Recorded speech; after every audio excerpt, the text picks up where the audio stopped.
I want you to do something a little radical right now, like wherever you are listening to this. Yeah, just take a second. Exactly. I want you to literally unclench your jaw.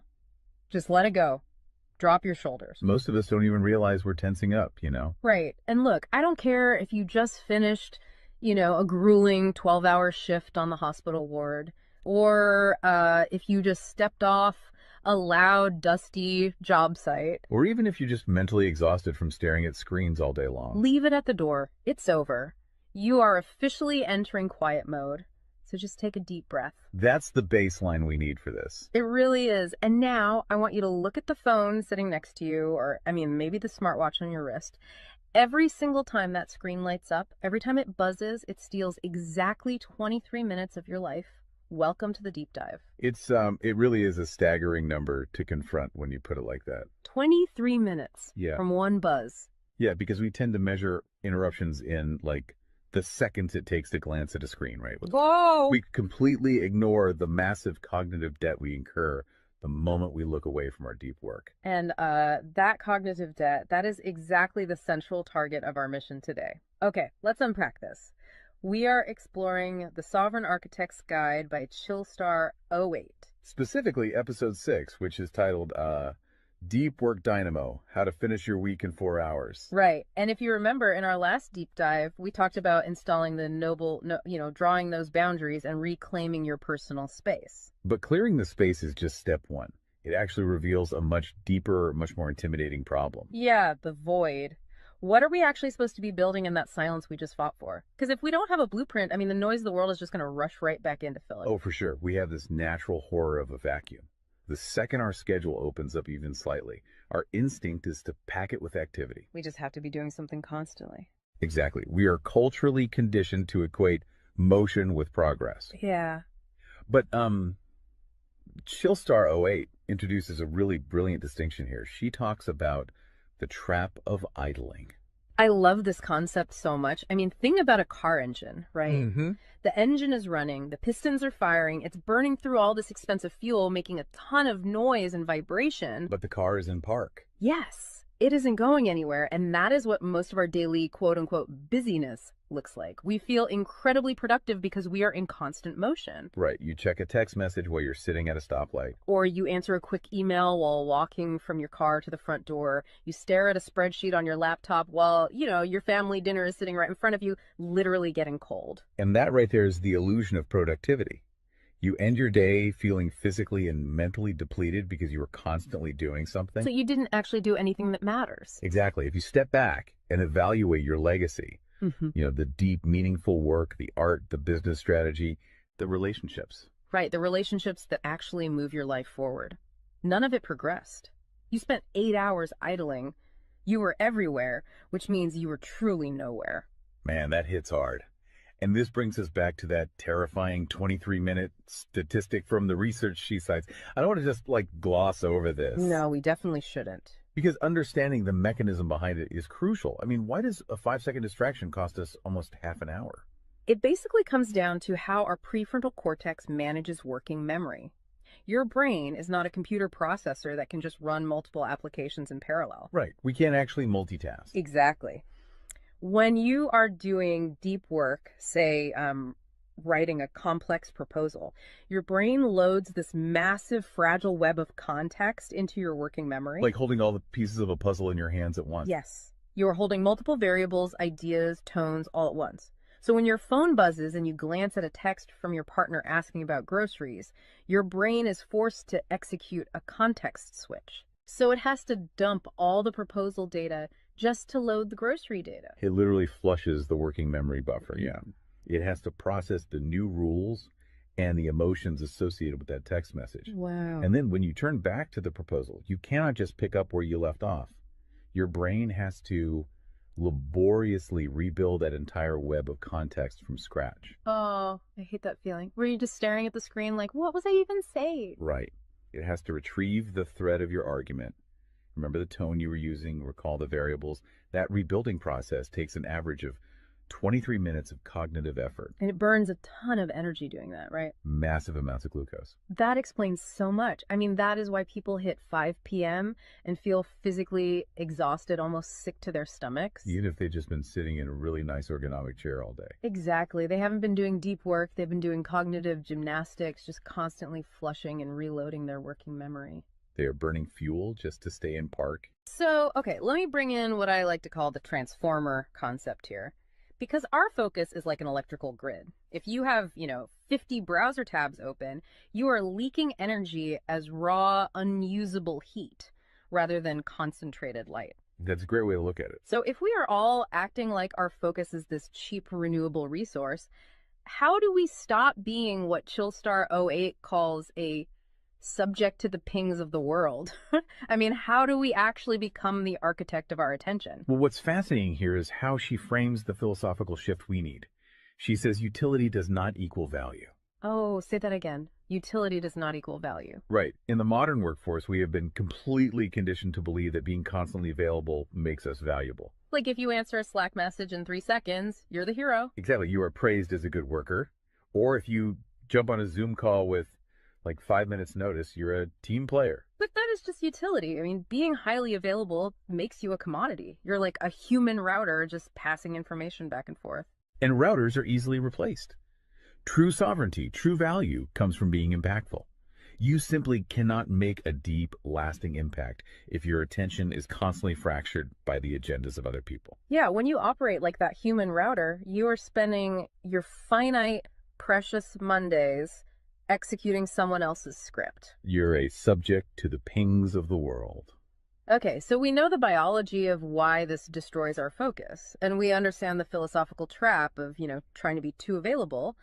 But how do we actually fix the mechanics of our workday? We have to build the deep work dynamo. Right.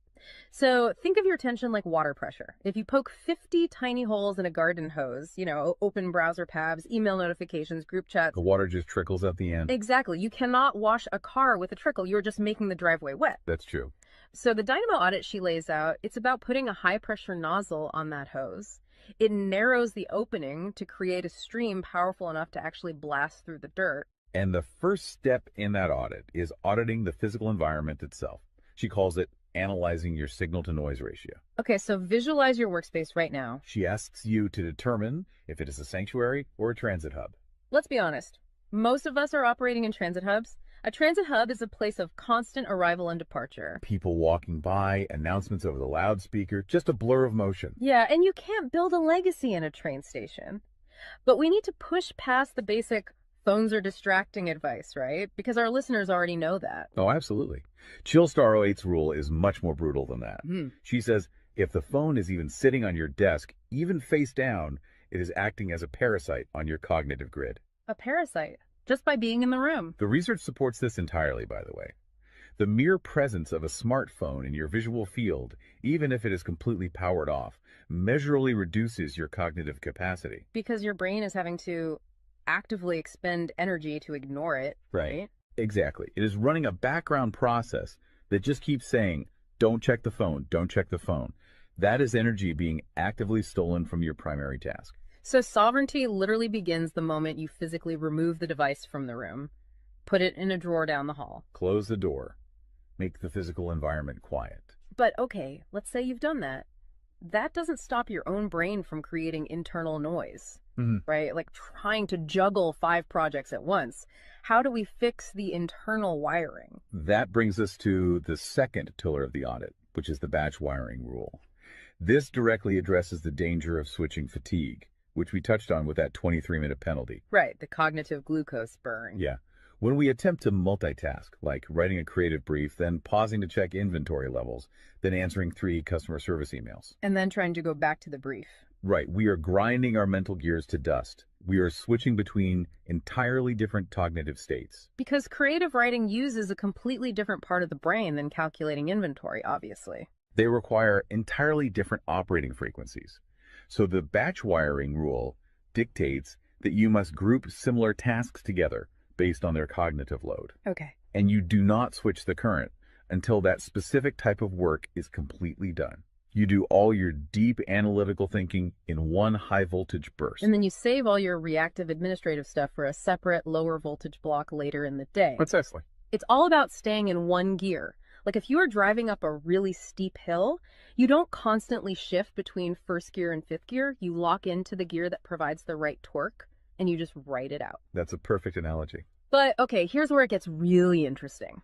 This leads to the third pillar of the audit, and this is where I actually need to seriously push back on the source material a bit. She calls this the zero access window. Ah, yes. This is usually where the resistance starts for people. Because it sounds impossible for a normal person. She says you cannot just plan to be focused, right? You have to legally schedule it. You have to lock in one sovereign hour. Yeah, 1 hour where you are legally dead to the outside world. No boss, no family, no, hey, do you have a second for a quick question? Just you and the blueprint. It's extreme, yes.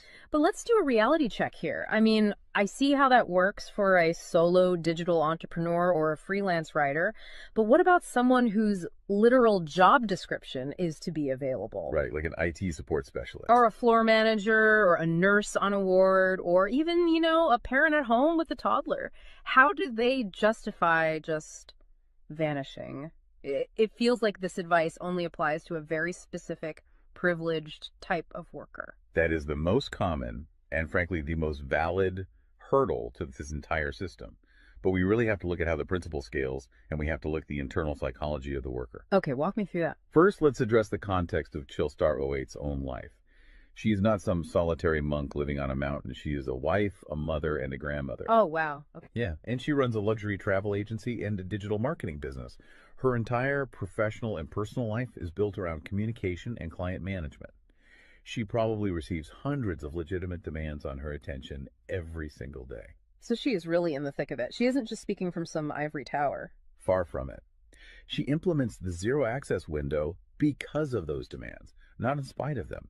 Now, for the IT manager or the nurse, obviously, you cannot vanish while on active duty if your role is acute response. Right. You can't ignore a burning server or a patient monitor. Exactly. But the principle applies to the deep work surrounding the active duty. The scheduling, the charting, the strategic planning. Even in highly reactive jobs, there is legacy work that gets pushed to the margins. That makes sense. And the challenge isn't just logistical, it is deeply psychological. It's the internal guilt, isn't it? Yes, exactly. People feel like bad employees or bad parents or bad partners when they set a hard boundary. Yeah. We tie our entire self-worth to our responsiveness. We think, if I am not instantly available, I am failing them. Man, that is so true. We feel guilty for taking an hour to ourselves. But setting a zero access window is not about neglecting your family or your team. It is about condensing your high level work into massive, high impact bursts of energy so that you can actually be present later. Wow. Okay. Consider the alternative. If you don't carve out that absolute focus, you end up giving your family or your team partial fractured attention for 12 hours straight. Exactly. You are physically at the dinner table, but mentally you are drafting an email. Or you are sitting on the floor playing with your kid, but you're checking a Slack notification over their shoulder. You are trading constant low quality availability for scheduled high quality presence. It is entirely about communicating boundaries to protect the quality of the time you do give people. You tell your team, look, I am going offline for 60 minutes to finish this crucial report. If the servers literally catch fire, call this specific emergency number. Otherwise, I will address all questions at 11:00 a.m. Right. You aren't vanishing to hide. You are vanishing to get the work done efficiently so you can actually live your life. Which brings us to the ultimate why behind this entire system.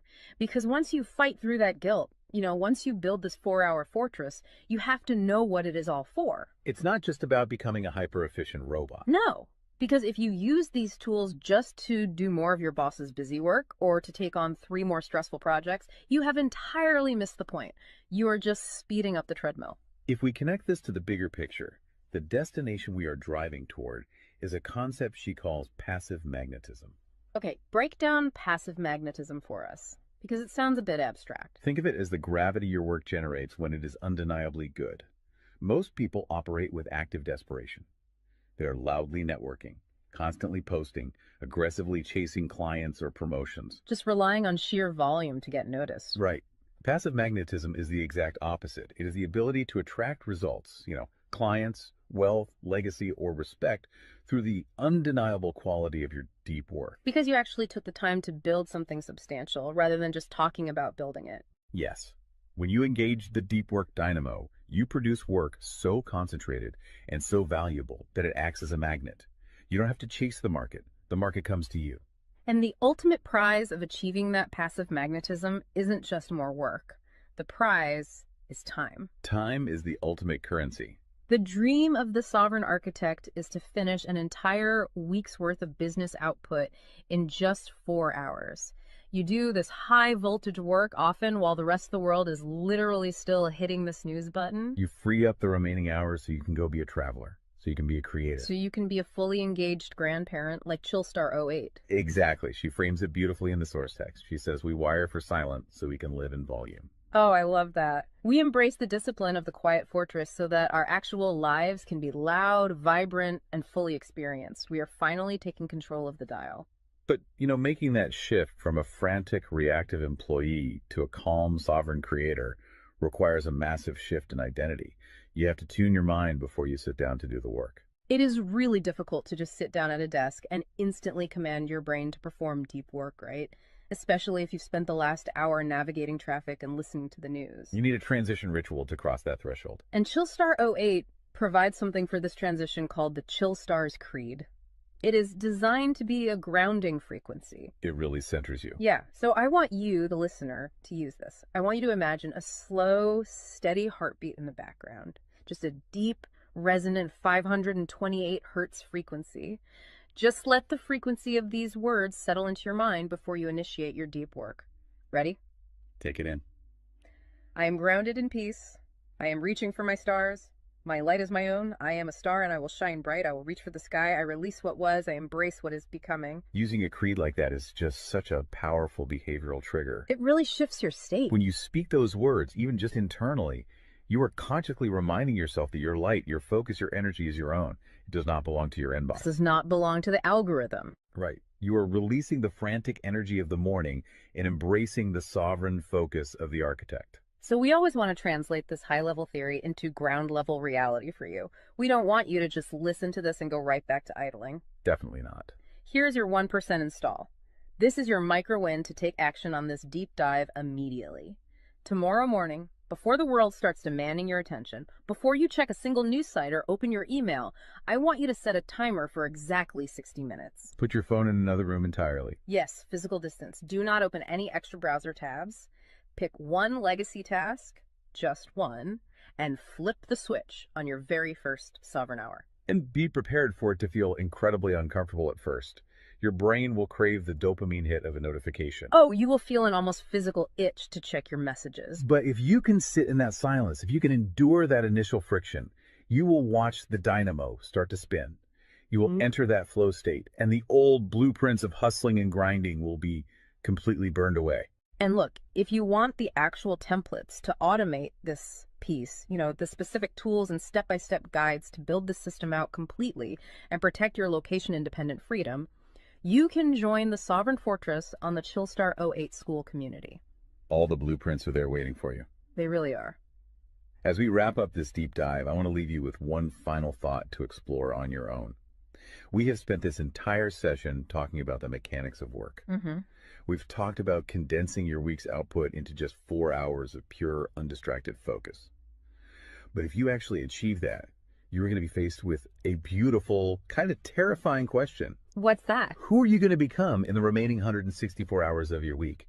What if your true legacy has absolutely nothing to do with what you produce while you are busy, but entirely to do with who you are when you are finally completely silent? Wow. Unclench that jaw.